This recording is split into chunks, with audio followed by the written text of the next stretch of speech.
आज की कहानी है काश अनपढ़ ही होता। रामदयाल पेशे से तो वकील थे, परंतु बहुत ही कुशाग्र बुद्धि के और तेज व्यक्ति थे, इसलिए उनकी कमाई अच्छी खासी हो जाती थी। उम्र ज्यादा हो चुकी थी, इसलिए उन्होंने अब वकालत छोड़ दी थी। अब खाली समय प्रायः घर पर ही व्यतीत करते थे। खाली वक्त में पुस्तकें पढ़ना और जब कभी उससे भी मन की हताशा दूर ना हो तो अपने बड़े बेटे अतुल को बुरा भला कहना, यही रामदयाल की दिनचर्या थी। बड़ा बेटा अतुल भी उनकी बातों का बिल्कुल भी बुरा नहीं मानता था। पिता की यही आदत है, ये सोचकर सहन कर लेता था। रामदयाल का घर पूरी तरह से सुख संपन्न था, क्योंकि दो छोटे बेटे यश और वैभव सरकारी नौकरी पर थे। एक डॉक्टर तो एक इंजीनियर था। महीने पर मोटी रकम घर पर आ जाती थी। इतना रुपया पाकर रामदयाल का दिल खुशी से झूम उठता था।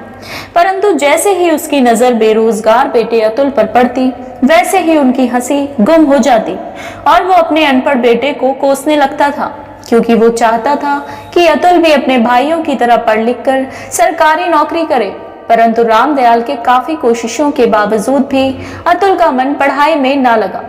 अब तो हर रोज अतुल को गाली देना और घर का सारा काम अतुल से ही करवाना, ये सब रामदयाल की आदत में शामिल हो चुका था। जब गांव का कभी भी कोई व्यक्ति अपने बेटे की नौकरी लगने की खबर रामदयाल को सुनाता, तो उनका गुस्सा अतुल पर दोगुना फूटता था। अतुल की अब यही दिनचर्या बन चुकी थी कि खेत से चारा काट कर लाना और मशीन से काट कर जानवरों को डालना और घर का खाना भी बनाना और शाम को रामदयाल के पैर दबाना। इतना करने के बावजूद भी उसे पुरस्कार में गालियां मिलती थीं। फिर भी उसके मुंह से कभी भी पिता के खिलाफ एक शब्द नहीं निकलता। जब कभी भी वो ज्यादा उदास होता तो अपनी स्वर्गवासी माँ की फोटो को गले से लगाकर बहुत रोता। एक दिन रामदयाल कुर्सी पर बैठे अखबार पढ़ रहे थे, तभी गांव का रत्नू एक मिठाई का डिब्बा लेकर वहां आया और रामदयाल को वो मिठाई का डिब्बा दिया। ये देखकर रामदयाल का चेहरा तिलमिला उठा, क्योंकि वो बहुत ही ईर्ष्यालु व्यक्ति था। किसी और की खुशी उससे बर्दाश्त नहीं होती थी, इसलिए कोई भी व्यक्ति उसे अपनी खुशियों में शामिल नहीं करता था। रामदयाल ने भुएं चढ़ाकर कहा, क्या बात है रत्नू, आज तू बहुत मिठाई बांट रहा है। आखिर खुशी का कारण क्या है? क्या कोई लॉटरी लग गई है? रत्नू ने प्रति उत्तर में कहा, बात यह है कि भैया आज मेरे बेटे की पुलिस में नौकरी लग गई है। रामदयाल ने रत्नू को अचरज भरी निगाहों से देखते हुए पूछा, क्या कह रहे हो, तुम्हारे बेटे की नौकरी लग गई है? वही बेटा जो 12वीं में कई बार लुढ़कते लुढ़कते बचा, वो आज पुलिस वाला बन गया है। अरे हमें तो विश्वास ही नहीं होता कि उसकी भी नौकरी लग सकती है। रत्नू ने निवेदन भाव से कहा, हाँ भैया, उसकी ही नौकरी लग गई है। बस सब ऊपर वाले की कृपा है। आज मेरा बेटा पुलिस वाला बन गया है। इसी खुशी में आज हम लड्डू बांट रहे हैं। तब तक अतुल भी वहां आ चुका था। रत्नू ने अतुल को देखकर डब्बे में से एक लड्डू निकालकर अतुल को देते हुए कहा, बेटा आज बड़ी खुशी की बात है, तुम्हारा दोस्त किशन आज पुलिस वाला बन गया है। ये सुनकर अतुल खुशी से झूम उठा और खुश होकर रत्नू से पूछा, क्या काका, सच में मेरा दोस्त पुलिस वाला बन गया है? तभी रामदयाल ने अतुल को घूर कर देखा तो अतुल झटपटाकर एक कोने में खड़ा हो गया। रामदयाल ने आंखें गुरेज कर अतुल की तरफ देखते हुए कहा, देख ले, एक वो है जो पुलिस में लग गया और एक तू जो भैंसे चराता है। अरे कितनी बार तुझको समझाया कि पढ़ ले, तूने मेरे हरगिज ना मानी। अरे तू तो बस इस धरती के लिए बोझ है, इससे ज्यादा और कुछ नहीं, समझा? रत्नू को यह देखकर अतुल पर तरस आ गया। उसने नरम स्वर में रामदयाल से कहा, अरे भैया क्यों बुरा भला कह रहे हो अतुल को? अरे उसका मन पढ़ाई में नहीं लगा तो नहीं लगा, इस तरह आप इसे बुरा भला क्यों कहते रहते हो? आप अगर मेरी मानो तो आप ना अतुल की शादी करा दो। घर में बहू आएगी तो आपका भी ख्याल रखेगी और अतुल का भी ख्याल रखेगी। रामदयाल ने अतुल की तरफ देखा और फिर रत्नू से कहा, अरे इस अभागे को कौन ब्याहेगा अपनी बेटी? इससे शादी करने से पहले वो अपनी बेटी को जहर ना दे दे। रत्नू ने प्रति उत्तर में कहा, अरे क्यों नहीं, हमारे साले की बिटिया है, अगर आप राजी हो जाओ तो रिश्ते की बात चलाएं। रामदयाल ने रत्नू की बात को नकारते हुए कहा, नहीं नहीं, वो तो बिल्कुल अनपढ़ है और मैं इसी एक अनपढ़ को बड़ी मुश्किल से बर्दाश्त कर पा रहा हूँ, उसे कैसे बर्दाश्त कर पाऊंगा? रत्नू ने जवाब दिया, अरे आप भी कमाल करते हो, अब अतुल जितना पढ़ा लिखा है उतनी ही पढ़ी लिखी बिटिया मिलेगी। मेरी मानो तो फिर एक बार सोच लो, बिटिया बहुत कमेरी है, घर का सारा काम अकेले ही कर लिया करेगी। रामदयाल ने कहा, अरे ऐसे तो इसका ब्याह कब का हो चुका होता। अरे हम अपने घर में अनपढ़ लोगों को तो बिल्कुल भी बर्दाश्त नहीं कर पाएंगे, और तुम इसकी चिंता छोड़ो, ये तो है ही धरती का बोझ, पड़ा पड़ा खाता रहता है। कभी कभी तो हमें लगता है काश ये हुआ ही ना होता, तो मेरे दिल को बड़ी तसल्ली मिल जाती। रत्नू ने रामदयाल को समझाते हुए कहा, ऐसे मत बोलो, लड़का सयाना हो चुका है, कहीं आपकी बातों में आकर कुछ उल्टा सीधा कर लिया तो। रामदयाल ने जवाब दिया, अरे कर ले जाके, तो क्या फर्क पड़ेगा हम पर, अरे हमारे तो दो दो पट्टे कमा रहे हैं, अरे कल मरे तो आज मर जाए, कम से कम धरती का बोझ तो कम होगा। रामदयाल की एक एक बात अतुल को अंदर तक तोड़ रही थी। आज उसकी हिम्मत जवाब दे चुकी थी। आज उसने अपने जीवन को खत्म करने का अंतिम निर्णय ले लिया। आज उसने एक बड़ी सी रस्सी ले ली और चारा लेने के बहाने घर से निकल गया और खेत पर खड़े नीम के पेड़ पर उसने फांसी लगा ली। जब रात अधिक हो गई और अतुल घर वापस नहीं लौटा तो रामदयाल ने आस पड़ोस में पता किया। पता करने पर पता चला कि वो खेत से चारा लेकर वापस ही नहीं आया था। अब रामदयाल खेत पर गए। वहां वो नीम के पेड़ की तरफ देखकर सन्न रह गए, क्योंकि नीम के पेड़ पर अतुल की लाश झूल रही थी। गांव के लोगों की भीड़ एकत्रित हो गई और वहां उपस्थित लोगों ने अतुल की लाश को नीम के पेड़ से उतारा और उसका क्रियाक्रम किया गया। परंतु इतना कुछ होने के बावजूद रामदयाल पर इसका कोई प्रभाव नहीं पड़ा। वो पहले की तरह ही जिंदगी जीने लगा। वक्त धीरे धीरे गुजरता गया। अब उसके दोनों बेटों की शादी हो चुकी थी। जो बेटा डॉक्टर था उसकी पत्नी भी डॉक्टर, और जो बेटा इंजीनियर था उसकी पत्नी भी पति के साथ चली गई। समय के साथ साथ रामदयाल की उम्र काफी ढल चुकी थी। उसके हाथ पैर उसका साथ नहीं देते। कोई भी काम करने पर उसकी सांस फूल जाती थी। बड़े बेटे ने शहर में एक अस्पताल खोल लिया और दोनों मियाँ बीवी शहर में रहने लगे।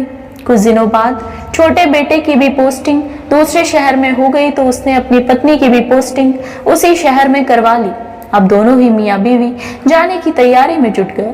तभी रामदयाल वहां आकर के अपने छोटे बेटे से कहा, बेटा, बड़े बेटे और बहू तो हमें छोड़कर चले गए, अब तुम लोग भी जा रहे हो, अब हम अकेले यहाँ कैसे रहेंगे? बेटा ऐसा करो, हमें भी अपने साथ लेते चलो। छोटे बेटे ने प्रत्युत्तर में कहा, बाबू आप जानते हो शहर का वास्ता है, अभी हम लोग खुद किराए पर रह रहे हैं और आपको कैसे रखेंगे? वैसे भी बापू हमारे पास ये इतना बड़ा घर किसके हवाले छोड़कर जाएंगे? रामदयाल ने निवेदन किया, बेटा इतने बड़े घर में मैं अकेला रहकर क्या करूंगा? अरे मुझसे तो कुछ किया भी नहीं जाता है, मेरी देखभाल कौन करेगा?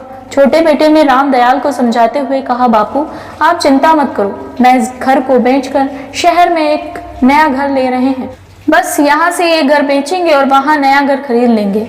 हाँ बापू, यही 2-4 दिन में सेठ इस घर को खरीदने आएगा, आप घर के कागजात पर साइन कर देना और सेठ से 3 लाख रुपए भी ले लेना और शहर चले आना, और जब शहर पहुंच जाओ तो ये रहा मेरा नंबर, हमें कॉल कर देना, मैं तुम्हें लेने आ जाऊंगा, आप चिंता मत करो, बस 2-4 दिन की ही बात है। और फिर छोटा बेटा रामदयाल को अपने गले से लगाता है और उनके पैर छूकर वहां से चला जाता है। आज इतने बड़े घर में रामदयाल अकेला था। जब उसे भूख लगी तो उसने रोटी बनाने के लिए आटा गूंदा। बूढ़े हाथों में इतनी जान कहाँ थी जो आटा भी सही से गूंदा जाए। आज उसे अपने बड़े बेटे अतुल की याद रह रह कर आ रही थी। यादों का सैलाब जब ज्यादा हो गया तो उसे अपनी आंखों के सामने अतुल का चेहरा नजर आने लगा। अतुल का आटा गूंदना और रोटी बनाना, एक एक करके सभी दृश्य उसकी आंखों में तैरने लगे। उसकी बूढ़ी आंखों में आज आंसू छलक उठे और मन से सिर्फ एक ही आवाज निकल रही थी कि काश आज मेरा बेटा अनपढ़ ही होता तो उसकी शादी होती और एक अनपढ़ बहू इस घर में आती, कम से कम वो अपने घर में तो रहती और खाना बनाती। अतुल मेरा घर का सारा काम करता और मैं पहले की तरह ही कुर्सी डालकर बैठे अखबार पढ़ता। परंतु अब सपनों को देखने से होने वाला क्या है? जो कुछ उसने किया आज वो उसके सामने था। 2-4 दिन यूं ही गुजर गए और वो दिन भी आ गया जिस दिन सेठ ने रुपए देने के लिए कहा था। सेठ ने घर के कागज पर साइन करा लिया और रामदयाल को 3 लाख रुपए दे दिए। रुपया मिलते ही रामदयाल शहर जाने की तैयारी कर ली और रामदयाल ने छोटे बेटे को फोन करके सब बता दिया कि वो बस स्टैंड पर उसका इंतजार करेंगे। कहे मुताबिक रामदयाल वहां पहुंच गया और बैठकर छोटे बेटे का इंतजार करने लगा। तभी वहां छोटा बेटा आ गया और रामदयाल के पास आकर कहा, बाबू आप पैसे लाए हो ना, मुझे दे दो।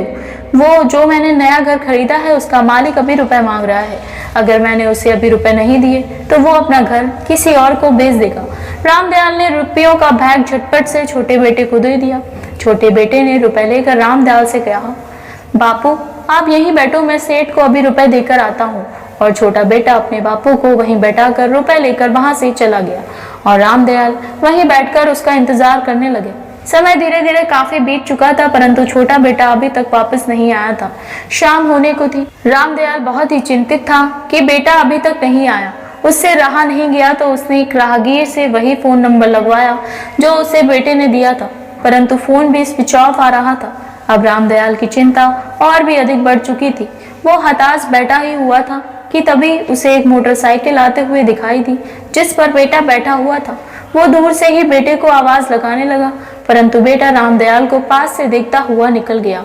आज छोटे बेटे ने उसे बहुत बड़ा धोखा दे दिया था, जिसकी उम्मीद रामदयाल को बिल्कुल भी ना दी। अब रामदयाल वहीं बैठकर रोने लगा। अब अंधेरा काफी ढल चुका था। रामदयाल के पास 100 रुपए थे जो उसके घर वापस आने के किराए के लिए उपयुक्त थे। रामदयाल बस में बैठकर घर आ गया। घर क्या, गांव आ गया, क्योंकि अब घर तो सेठ का हो चुका था। अब उसके पास घर नहीं था, तो रात को अकेले गांव की चौपाल पर बैठकर काफी देर तक रोता रहा। फिर अपने आंसू को पोंछकर उठा और हाथ में एक रस्सी लेकर उसी नीम के पेड़ के पास गया जहां अतुल ने आत्महत्या की थी। उसी पेड़ के नीचे बैठ के दहाड़े मारकर रोने लगा और रोते हुए कहा, बेटा अतुल, आज मेरे लिए खाना बनाने वाला कोई नहीं है। आज तेरा बाप इतना बूढ़ा हो गया है कि अपने हाथों से अपने लिए खाना भी नहीं बना पाता है। आज बहुत अरसे हो गए हैं तेरे हाथ का खाना खाए। आज फिर से तेरा बाप तेरे हाथ का खाना खाना चाहता है। खिलाएगा ना बेटा? आज तेरा बाप तेरे घर खाना खाने आ रहा है। तू अपने इस अभागे बाप को अपने घर में स्वीकार करेगा ना? कहीं अपने भाइयों की तरह मुझे निकाल मत देना। इतना कहते कहते वो फूट फूट कर रोने लगा और अंत में उसी नीम के पेड़ पर रस्सी डालकर फांसी लगा ली। 5-6 मिनट तक वो फड़फड़ाया और फिर एकदम शांत पड़ गया। उसकी गर्दन नीचे को लटक गई और वो अंतिम धाम को चला गया। आशा करती हूँ आपको हमारी ये कहानी पसंद आई होगी। अगर हमारी कहानी पसंद आई हो तो हमारे चैनल को सब्सक्राइब करें।